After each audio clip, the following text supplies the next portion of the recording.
It can be. Okay. It can be. Oh, it's not working. We usually have 5, 5 to 10, people. Sorry, there's an issue with Twitter API.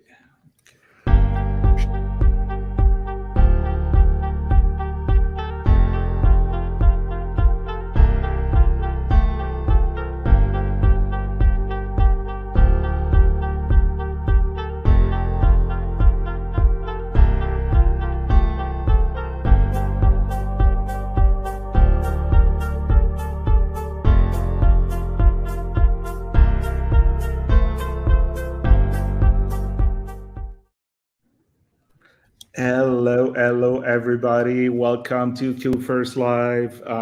Again, I think I start every live stream with the fact that I'm excited about this one, but it is true every single time. So I am talking to you from the beautiful, actually not so beautiful today, Washington, D.C. It's still raining a little bit. We just had our first Kubefirst offsite. That was nice to meet people in person. We had a lot of fun, talk about future version of Kubefirst and all the good stuff that is coming. So just a good time all together. I'm still here. And so today, a topic that is quite interesting. We're going to talk about, monitoring and reducing Kubernetes spend with a great open source tool called OpenCost. And it's super important because, some of us receive some interesting bills at the end of the month. And with the complexity of different cloud infrastructure and what you need to be successful, you can have some surprise. So having a tool that helps you to manage that and monitor your spend is just amazing. So to talk about it today, obviously, we have the one and only one, John, with us. So John, if you want to introduce yourself. Yeah, hello, everybody. Thanks for joining. Matt, excited to have you come join us today. I'm one of the co-founders of the Kubefirst project. And excited to talk a little FinOps with the OpenCost team today.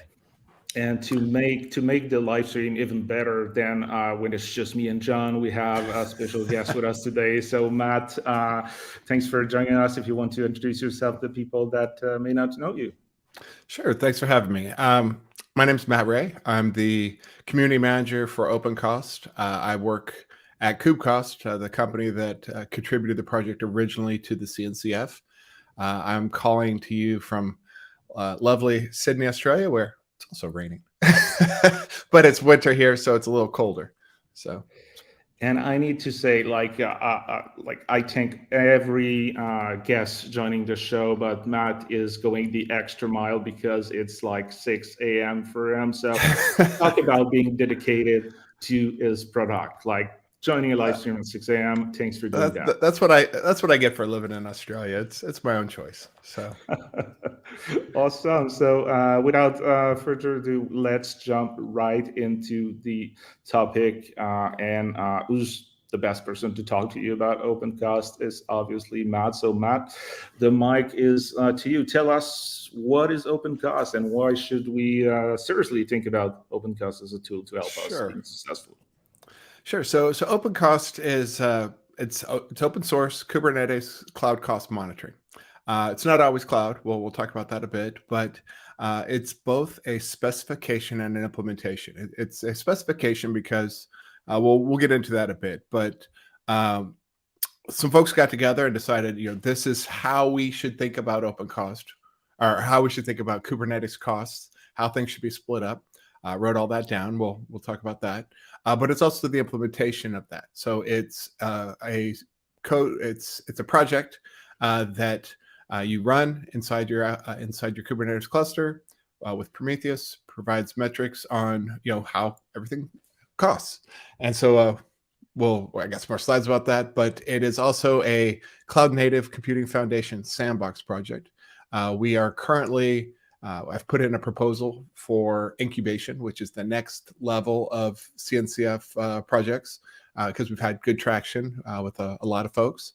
And then we are also, if you're familiar with the FinOps Foundation, that's another foundation under the Linux Foundation umbrella. They are concerned with cloud, the cost of running your compute in the cloud. And so the FinOps Foundation has a certification process, and we are considered a FinOps certified solution, which means we don't solve all your FinOps problems. We solve a slice of them, but we're the only FinOps and CNCF project. So that's a nice little feather in our cap.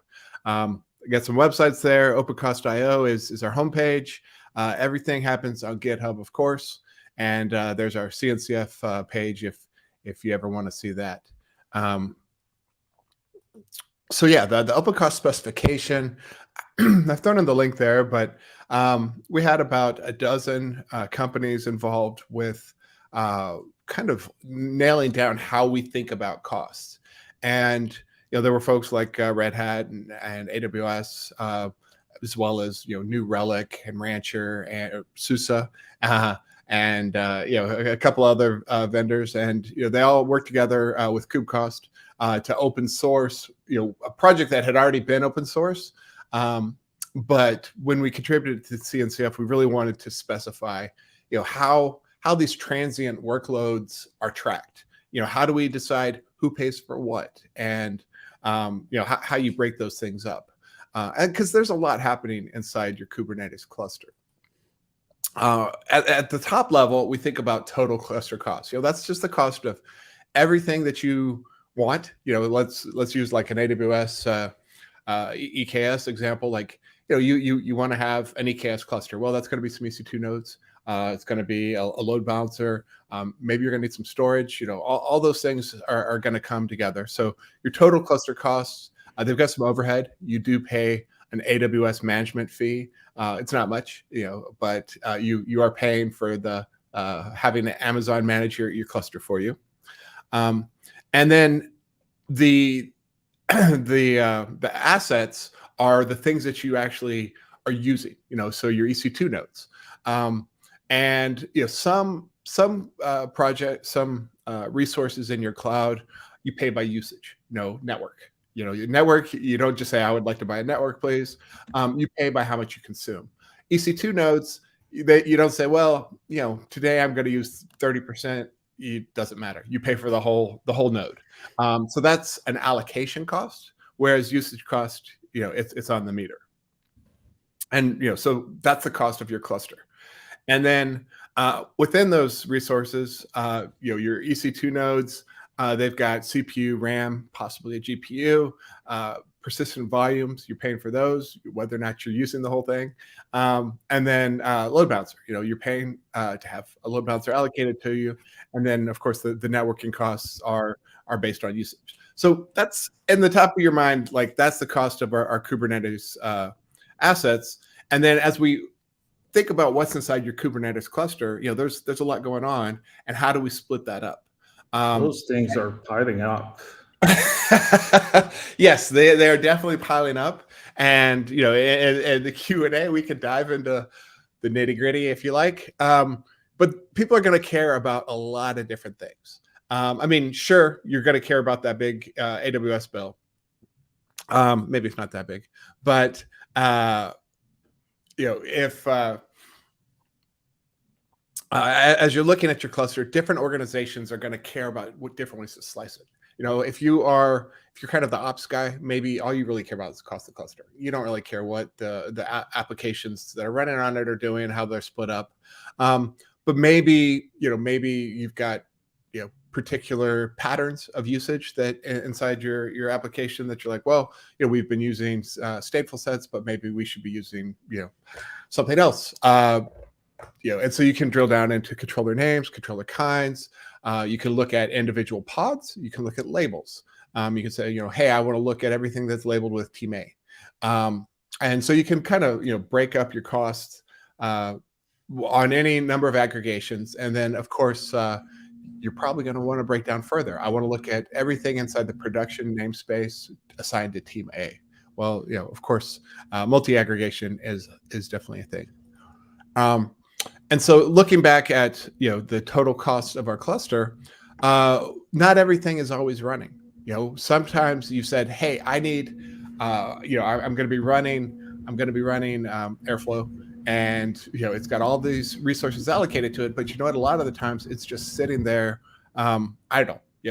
We've requested these these workload.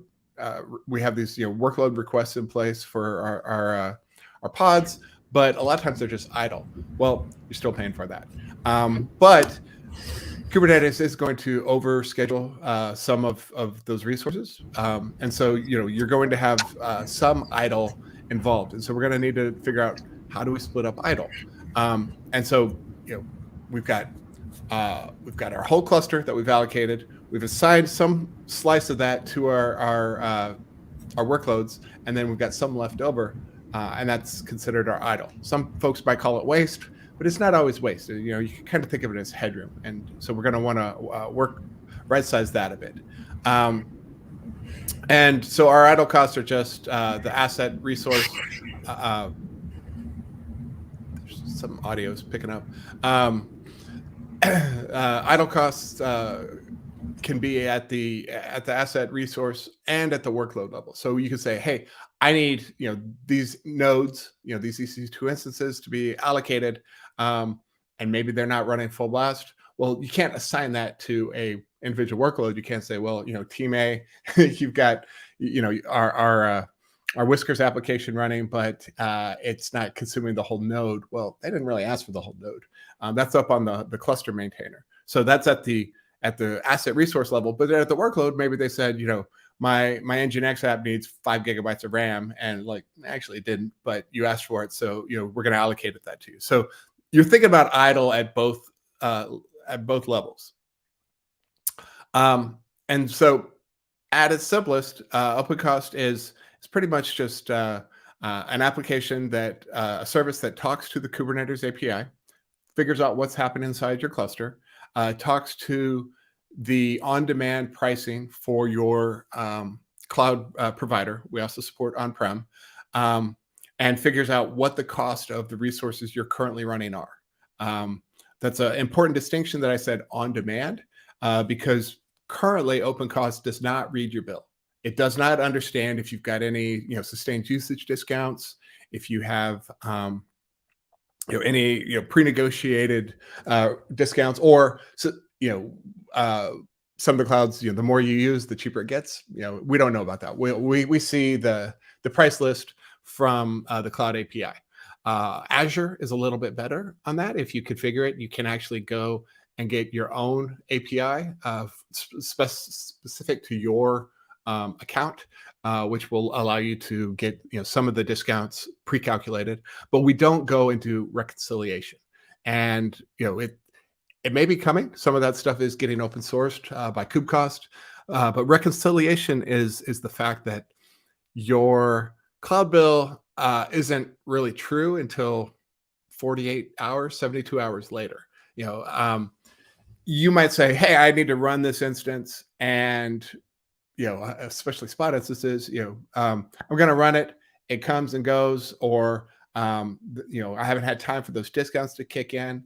What Amazon and other cloud vendors are doing is taking your usage and reconciling it with any of your discounts or reserved instances you might have, and they are publishing your bill at the end of the month, but also into an S3 bucket where they call it the cost and usage report. And that monstrosity of JSON has to be reconciled with your on-demand pricing. So OpenCost doesn't do that reconciliation yet.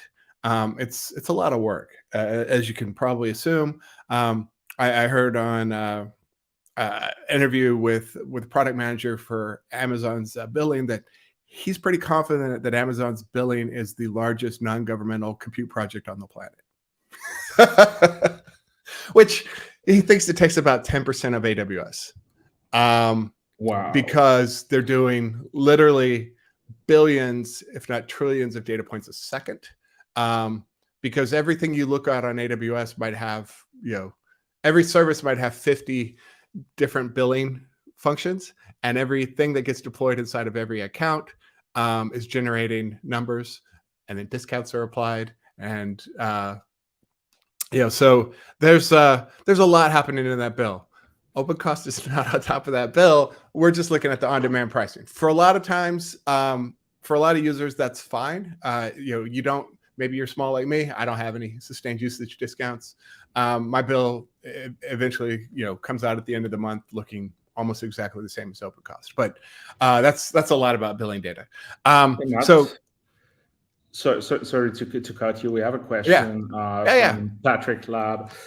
He's asking, so OpenCost needs Prometheus for the metrics collection and calculations of the actual costs. So that's the first question. And there's a follow-up. Is EBF a thing for this project? So actually, we are using Prometheus as our, we're using it to augment some of our metrics collection. It's optional. Depending on which metrics you're collecting, we're grabbing from a number of different sources, including KSM and CAdvisor.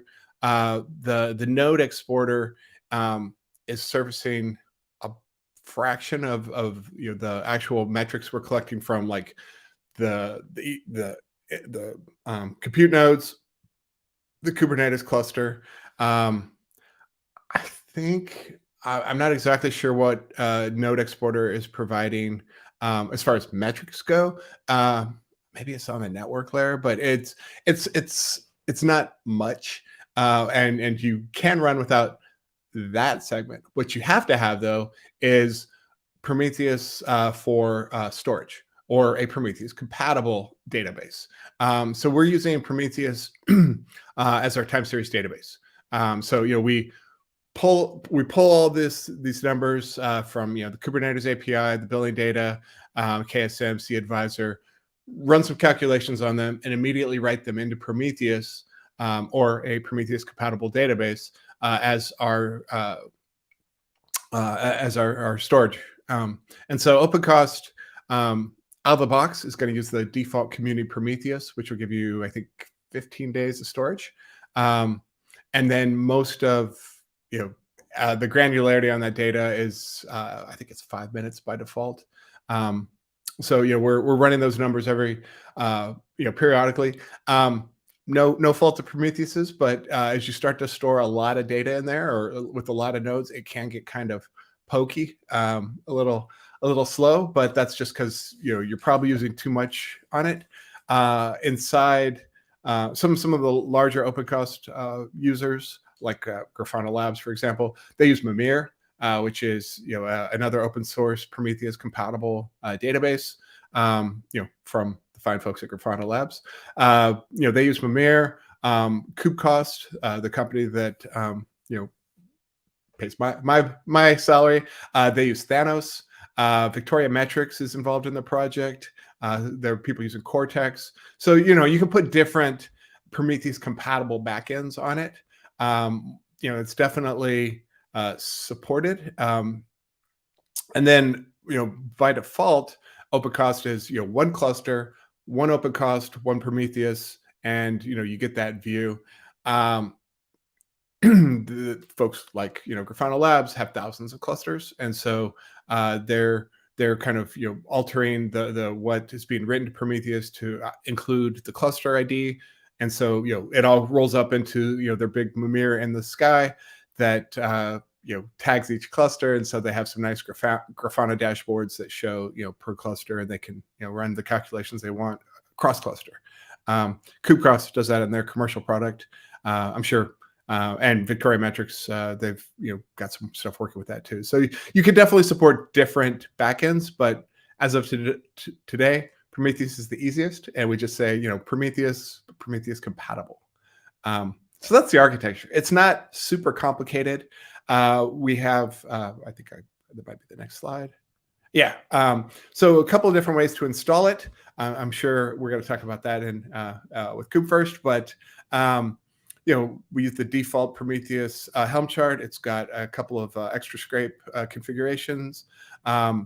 We have a simple OpenCost manifest that, you take your default Prometheus and the manifest, and it throws up a namespace. with the right cluster bindings, and it's a deployment with with a pod with 2 containers, a UI, and the OpenCost cost model. Doesn't have a large footprint, which you would hope for, and it just runs. And then of course we have a Helm chart that has all the bells and whistles about secrets and different Prometheus settings. And if you really want to get configure, if you really want to dig into the finer details, there's a lot happening in the Helm chart.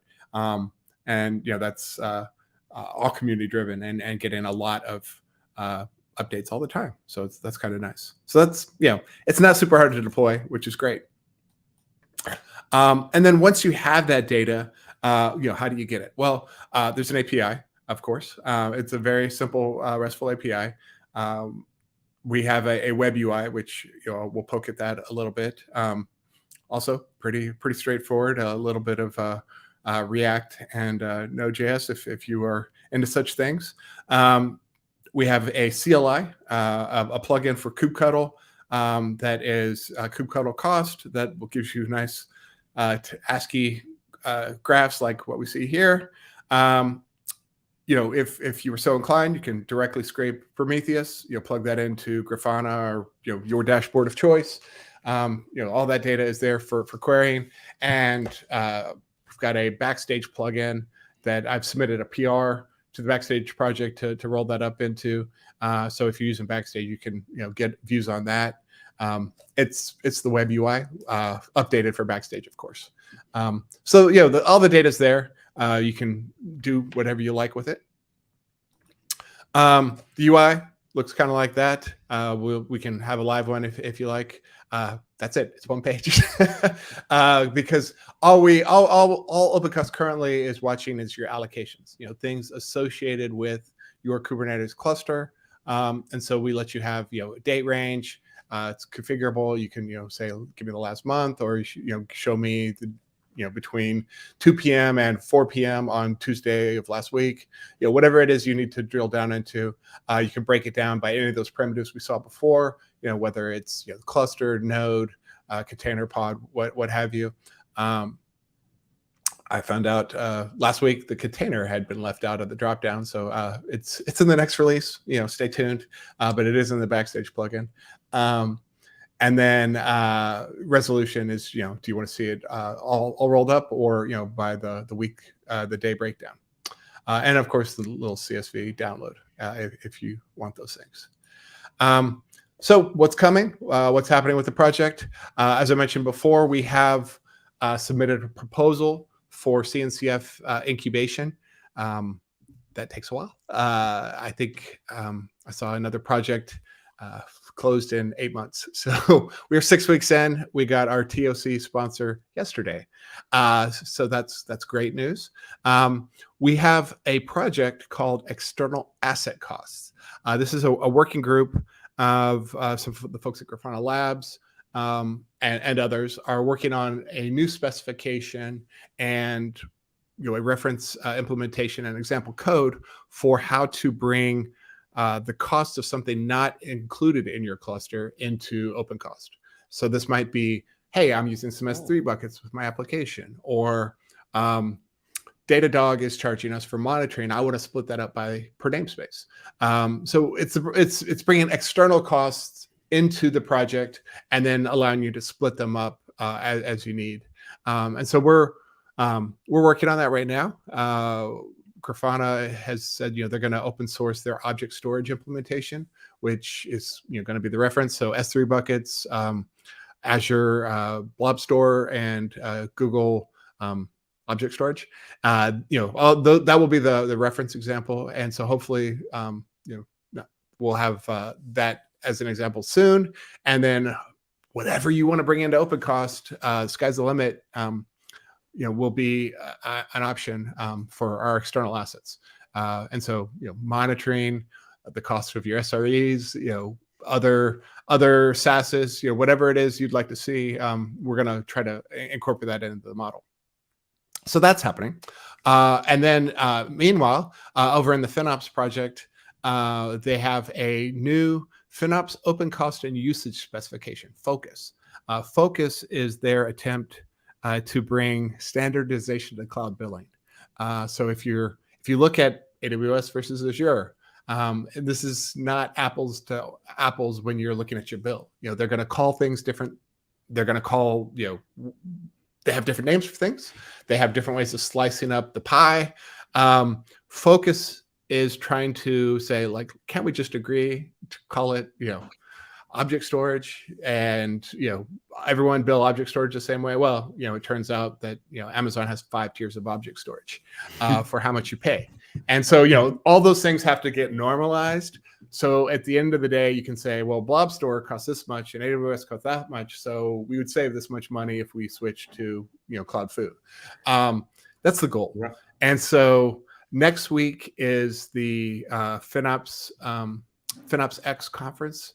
And they're going to release their first beta of the Focus spec, 0.5, and OpenCost is implementing it already. So we're adopting their terminology, which is already a normalization. So we're trying to adopt some of their terminology, and the goal is at some point, Google in a blog post said that they were going to publish their bill as Focus, in addition to their own format.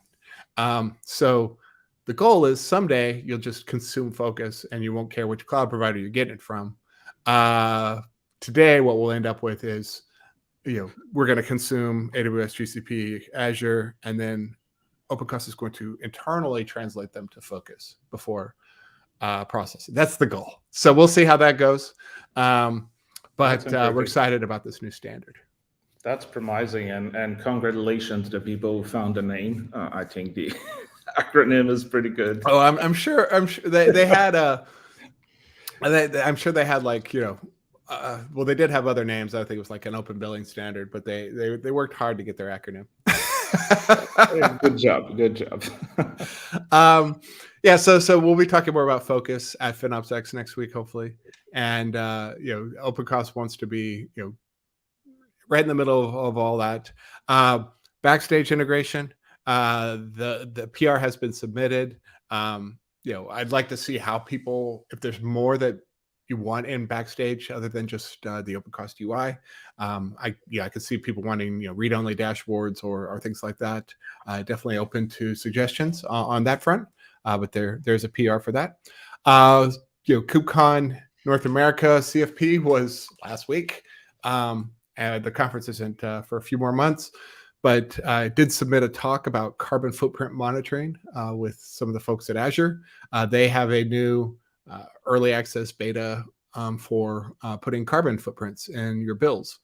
So we're hoping to just bring that slice of data into your OpenCost view. Hopefully the talk will get accepted, but the work will get done. But it's nice to have a flag in the ground to spur you along. So carbon footprint work is happening. And then once we have it, we'll see what do we do about the other vendors? What do we do about other potential standards? And then of course there's always more clouds. We support out of the box AWS, Azure, GCP. There's some support for Scaleway and Alibaba. Those are Aliyun. Those both kind of work. And then on premises is supported. You can upload a JSON or CSV with the cost of your, whatever made up cost you have internally. And that's actually useful if you're like a managed service provider. And you're hiding the cost of things to your customer, even though they're running on AWS. Well, you're just going to charge them $1 an hour. Doesn't matter what the actual under costs are. So you can put your own kind of price sheet in between you. So that's what's happening. Hopefully for 2023. That's pretty good. Actually, that brings me to another question from Patrick, who was specifically asking about the external asset costs feature. So when that should be available. So can we say 2023? Oh yeah, so we can definitely say 2023. Grafana Labs has said that they have it working internally, and so we will retrofit all the documentation to match the reference implementation. So it's happening. Definitely before KubeCon. But once we have that reference example, we're kind of hoping it'll spur other folks to say, well, I've got this itch to scratch, and you've given me an example. What if we do this thing, and we'll sort out how to manage. Hopefully we're gonna have just hundreds of plugins, but that may be a little optimistic. But as these things come online, not everybody's going to want everything, and so we'll have to sort out how do we decide which plugins to run? How do we configure that? But once we have that spec in place, we'll iterate over it until we have something that everyone you'll get object storage soon. The other things there's a question earlier about eBPF. How do you monitor network traffic? There are if you're not reading the AWS bill, which could come too. KubeCost has open sourced some of that work also to start accessing the bill and processing the cur. If you can access that, well, then you can get your actual cost from Amazon. But what if you were just monitoring the network traffic with eBPF or something like that? Or you could implement it half a dozen ways, and maybe someday we will have half a dozen implementations. I can't say for sure, but that'll probably come in through external asset costs too. Yeah, that's amazing, and that's an open source project, so you're. I assume you're welcoming contributions. Oh yeah. We as part of our CNCF incubation, we've published. Hey, this is our idealized governance. We have the OpenCost GitHub organization. We have, extended, privileges to a couple of folks to become committers, and then committers will become maintainers. Right now, the maintainers still work at KubeCost, but we're trying to get some other folks from companies like Microsoft and Grafana Labs and others into a more open source democracy kind of scenario. That's part of incubation. Is you see projects like Backstage that come from a single vendor. Well, it's going to take a while to get all that other stuff working, but because we're under the CNCF umbrella, we're going to do it. We're going to do it, and we're not turning away patches by any means. We just sometimes you got to sort out how everything fits, especially when you're dealing with costs. There's real money involved. Matt, let me ask you just a quick curiosity. I know the OpenCost implementation supports the big three clouds out of the box. Yeah.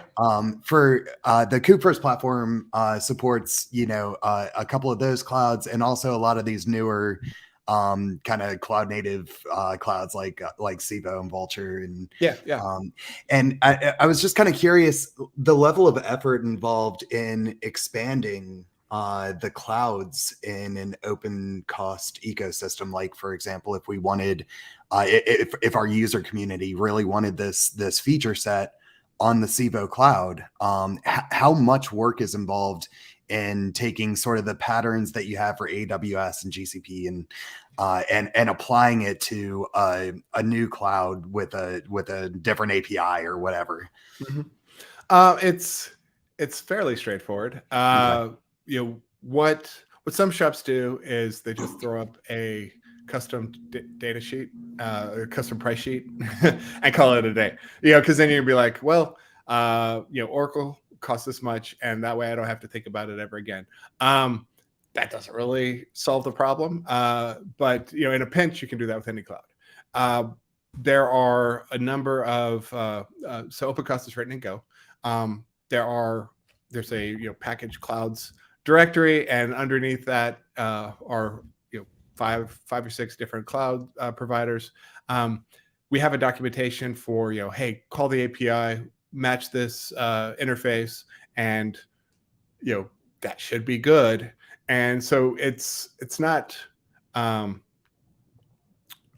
it's definitely doable. It's not, it's not meant to be hard. And we've had some refactoring recently from Microsoft to help, make it easier to introduce more concepts into your billing.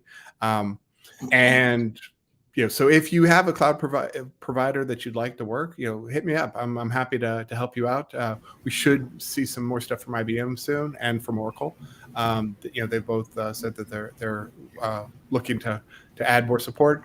Allion has been active in both OpenCost and the upstream or downstream Kubefirst. They've done some press releases, so it works. It's if you are a Go developer with some API experience, it shouldn't be too terrible. That's awesome. Yeah, I mean, I say that because I haven't done one from scratch. I've only just poked around at the code, but in theory, it's a piece. Yeah. Come on, it's only code, right? But there are a lot of working examples, and the APIs are not meant to be super complicated. It's usually you're downloading a big blob of JSON, parsing it out to have instance types, and matching instance types to nodes. Very cool. Yeah. All right. Well, should we see it in action? Some live demos? Yeah. Let's see. Yeah, let's do. So today, typically what we do when we're demoing something is we'll spin up a brand new cluster, Kubefirst, AWS create or a Kubefirst Evo create, and it'll create this whole management ecosystem with all these tools that are all pre-configured to be working with one another. So we have like secrets management and user management in HashiCorp Vault. We have Argo CD to GitOps apply all the application configurations to your cluster. We have some Terraform. We have some infrastructure as code that's automated by Atlantis. Integrations with GitHub and GitLab so that you have CI that builds containers and publishes Helm charts and delivers it in a GitOps oriented way to development, staging, production namespace that creates all that stuff automatically for you. OpenCost is entirely free. Our platform is entirely free. So if you want to check out what we're looking at today, the easiest way to do it today is with a Kubefirst AWS create. And after that, these quick start installation instructions were the instructions that we followed for the demo that we're going to be looking at today. And you can see that there's a rather straightforward Prometheus install prerequisite. And once you have Prometheus installed, you can install Kubecast, and Kubecast has an upstream. They also have a Helm chart. And I'm not sure if it's a community Helm. No, I think it was actually published by Kubecast. And once you have installed these two components, you can basically just in your terminal. Sorry, let me bring it over here. In your terminal, you basically just install, or rather, port forward to the service called OpenCost. That particular service listens on two different ports. One of them's for the API, one of them's for the user interface. So the 9090 port is the one that you want to use to get the same experience here. And once you do that, you can go to localhost 9090, and it drops you into this view by default. There we go. And if we look at, I installed this to our management cluster yesterday. And if you take a look at that, it does a really neat job breaking down. I have the breakdown selected of namespace here, which for the applications that are installed to the Kubefirst platform, we always organize the different components into namespaces with a couple exceptions. Development, staging, production are namespaces by default. So we'll have multiple applications in a development namespace and a staging namespace for the applications that we need to promote from dev to stage to prod ourselves. And you can see that from a cost standpoint here in OpenCost, it was a very simple installation. It's also very GitOpsable. And I wanted to just take a quick second to show what that would look like in the view of, in fact, I'm not going to show it in Visual Studio Code. Let's go right here to the GitOps catalog. So this GitOps catalog is a new repository that we're soon to be introducing to the Kubefirst community. And this GitOps catalog is going to become a community-driven marketplace that's bound to your GitOps Git repository. So a lot of marketplaces, when they let you add applications to your Kubernetes cluster, the problem with that process is that it's a very script ops process. So, it's commonly just a kubectl apply or a Helm install of some, upstream components into your cluster, which is nice and easy and friendly on the user, but you lose that desired state of what it is that you actually want. So what we're going to be introducing with our new GitOps catalog implementation in the next release is going to have these. So first of all, we have this index.yaml that's going to lay out all of the applications that you're able to add to the Kubefirst platform once the Kubefirst platform has been provisioned. And you can see that just recently we added this, where is it? OpenCost entry. And the OpenCost entry, it's pretty simple. You just set up a display name, an image URL, a description for the component, and you can define some categories. And the result that you'll have, this is not quite production ready, so don't judge us yet. But what you'll end up with is this GitOps catalog implementation. And we have this new category in here called FinOps. And if you select FinOps, you'll be able to just see the OpenCost implementation. And if you were to, thank you. So if you were to install using this GitOps catalog implementation, basically what it's going to do is take that GitOps catalog content that's at the OpenCost directory. So let's take a look at that real quick. You saw in their installation guide that they have you Helm installing Prometheus and then kubectl applying OpenCost. Neither of those are very GitOps-oriented ways to deliver this software. But instead, you just set up these two files in this directory. The order actually does matter. So let's look at Prometheus first. This is a pretty vanilla implementation of Prometheus, just like their docs have us installing. The scrape configs that were mentioned earlier are accommodated in this implementation. And the thing to call out is that there's this Argo CD annotation to make it sync wave 10. We generally make our sync waves like 10, 20, 30 in order to order the waves of applications and when they're going to be delivered. So we implement Prometheus on wave 10, and then right after it, we implement OpenCost itself on wave 20. And here you can see we're using the OpenCost Helm chart for wave number 20. So that's going to be available in the upcoming release. We're going to skip right by that and just dive right into the user interface here.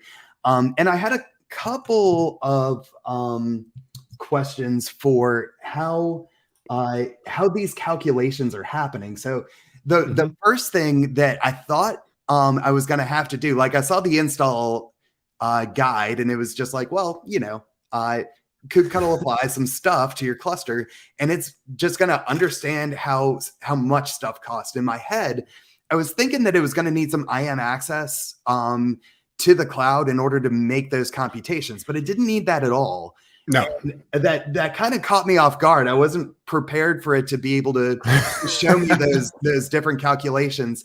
Can you describe for me how it is that you're implementing that? Yeah, well, because we're not accessing your bill, we're using that's why we don't require any IAM permissions. If you were on Azure or GCP, they put their billing APIs behind an API key.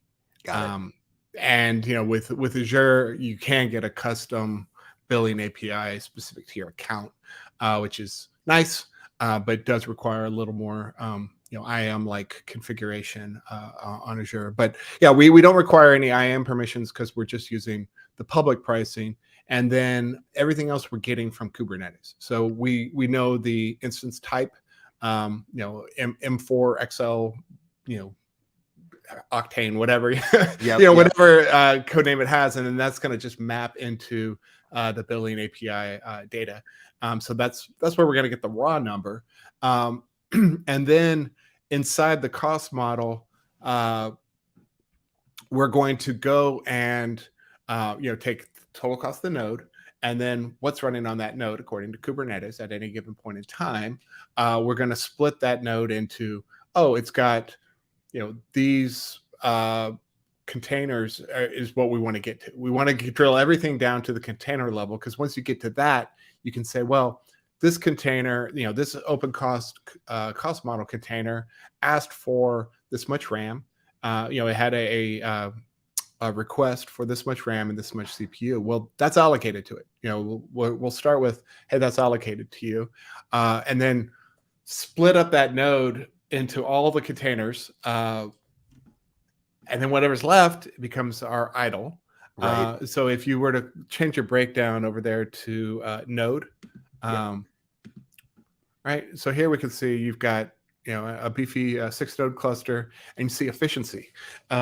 Efficiency is what was requested versus what was actually used. So you got actually pretty high numbers for most shops. Most shops, you first time you spin up OpenCost, you're going to see numbers like 10%, because people are way over allocating what they need for their cluster, because it doesn't take that much. Most of the time. And so when it comes to optimization, that's usually like the first step is like, hey, make sure, your workloads have been right-sized. And so when we look at the individual nodes, there's going to be a CPU request and a RAM request. Inside the code, we actually go in and say, well, which one is dominating the cost of this? Which one is the greater piece of that bill, and take the maximum of that. And so you have this we can look through the code, but it's a lot of hey, we're writing everything out in Prometheus, and then we're retroactively calculating these things based off are you RAM dominated, CPU dominated, GPU dominated? What is the cost? What is the because you don't just split it between them equally. It's who is driving this thing. And then so that all gets rolled up into the GPU cost plus the CPU cost plus the RAM cost.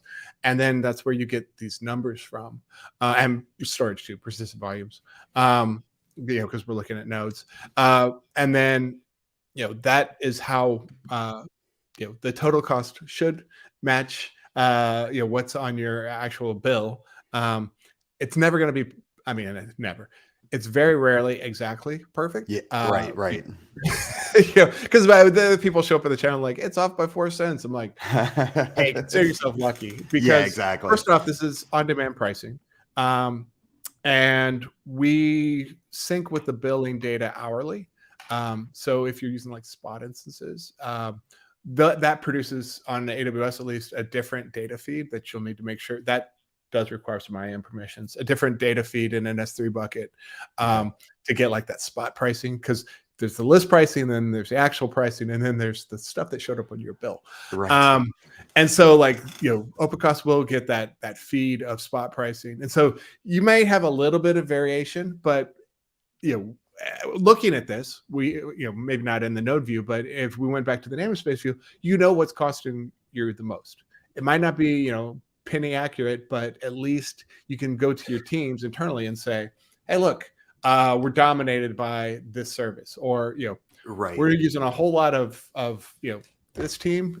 Look at your can you set some limits on yourself, or change up your requests because you're asking for 8 gigabytes for Nginx, that kind of stuff. You can use this as the basis for optimization stories, even if it's not penny accurate. That's fine. Yeah, no, completely agree. And I found that to be the case just as soon as I had it installed. For an instant high-level view of what's in your cluster and what are the percentages and how much does it cost, just being able to look at your namespaces at 1,000-foot view here, okay, all right, I understand.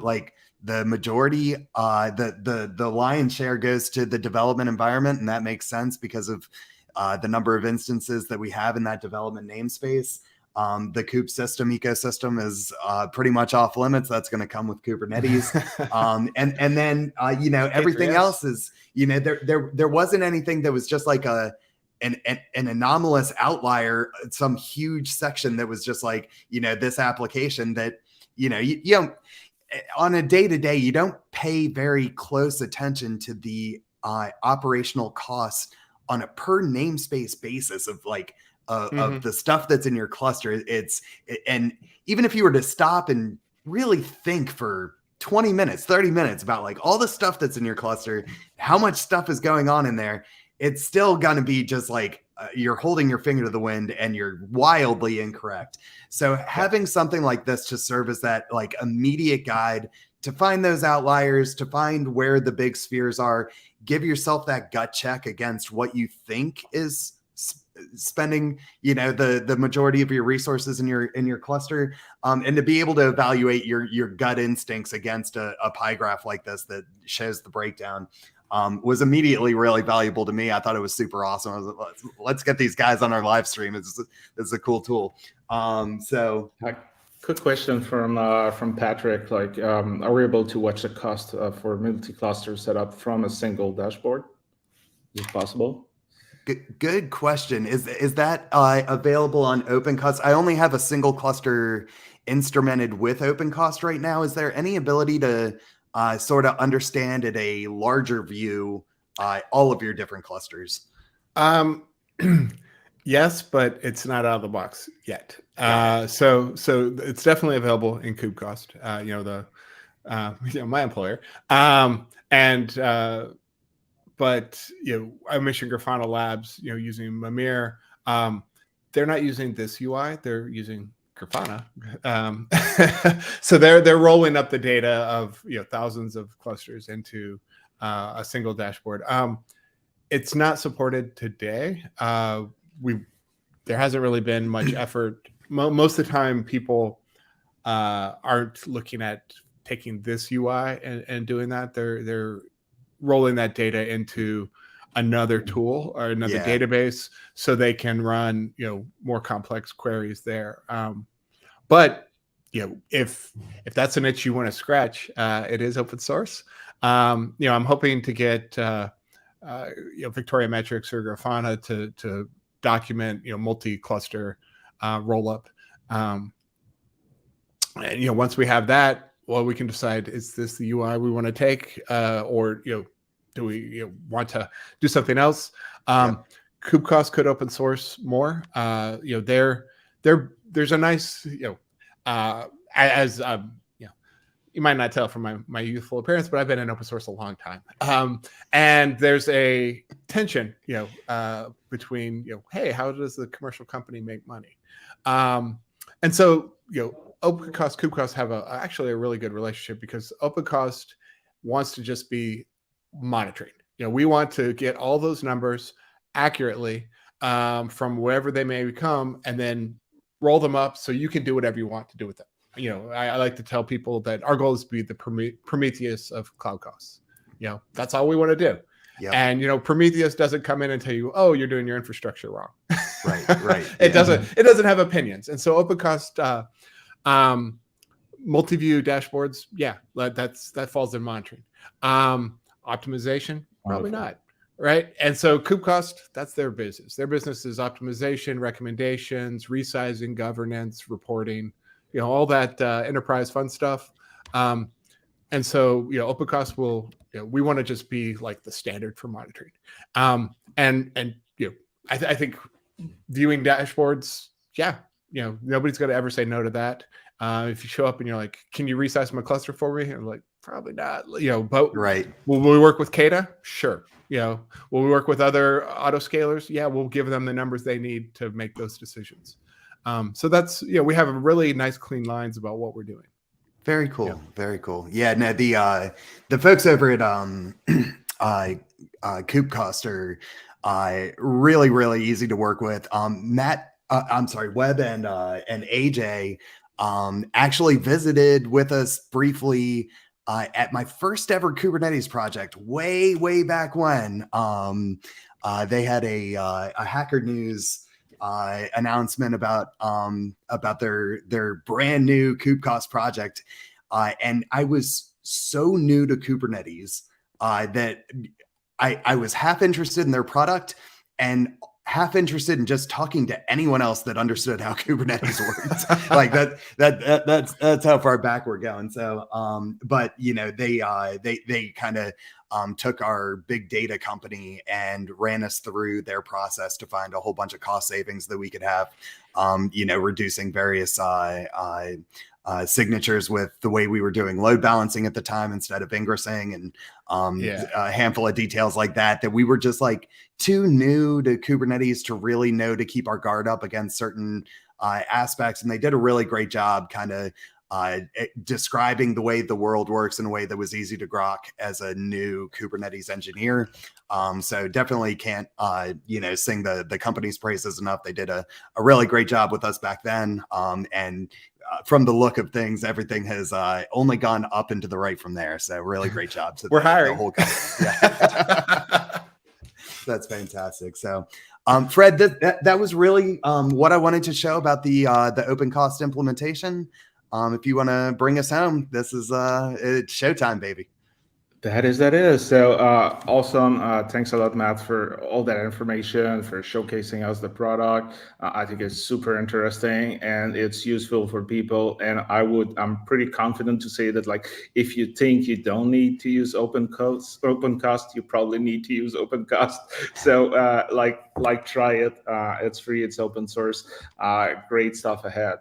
When it comes to Kubefirst, for those of you that joined before, or you can see that slide, you're used to it, but there is some new icons to it. So you can deploy like you can for a while on AWS and Civo, or also have the local experience on Key3D. But we also added some beta support for different clouds with DigitalOcean and Vultr that we talked before. But with the latest release, we also had the Google Cloud or GCP. I think they changed your name for Google Cloud. It's not GCP anymore, but you know what I'm talking about. So if you want to try it also, you know, I think you have both of the best world. You go and you use Kubefirst to create your new Kubernetes cluster, and you use OpenCost to understand like how much money it would cost you to run Kubernetes cluster, and you know, just try the tool. And as John was saying, in the next version, we're going to have the GitOps catalog, or GitOps marketplace, or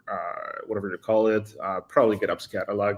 And that's just going to make your life even easier to install application on your cluster. So go try OpenCost, github.com/OpenCost/OpenCost. Same for Kubefirst, github.com/Kubefirst/Kubefirst. Yeah, they have great documentation. We do too. We have a community. Go there. You saw Matt. I'm sure his colleague are as friendly as Matt. So go join their community. Ask question. Thanks for the question, by the way, during the live stream. Really appreciate it. If you have question while watching the recording, you can still join us on our Slack community and on OpenCost community and ask your question away. Before any one last quick word about today's live stream? I'm good if Matt's good. I'm good. Yeah, I see you. I'm in the Kubefirst Slack. I'm in the CNCF Slack, the Kubernetes Slack, all the Slacks. Everywhere is everywhere. That's great. That's great. So because that's the end of the live stream, and I'm not sure if it's safe for a live stream joke, but this is the only one I have in mind. So what did the router say to the doctor? What did the router say to the doctor, Fred? It heard one IP. I told you, I don't know if it was live stream, safe for live stream. So thanks again, Matt, for joining us. That was awesome. Thanks, John, for the demo and just being you. Thanks for everyone for joining us. Let us know, try Kubefirst, try OpenCost, ask us questions while you watch the recording. We are there to help you, and always looking for feedback, both organization. So thanks a lot, and have a good rest of the day, and see you in 2 weeks. Thanks. See you, everybody.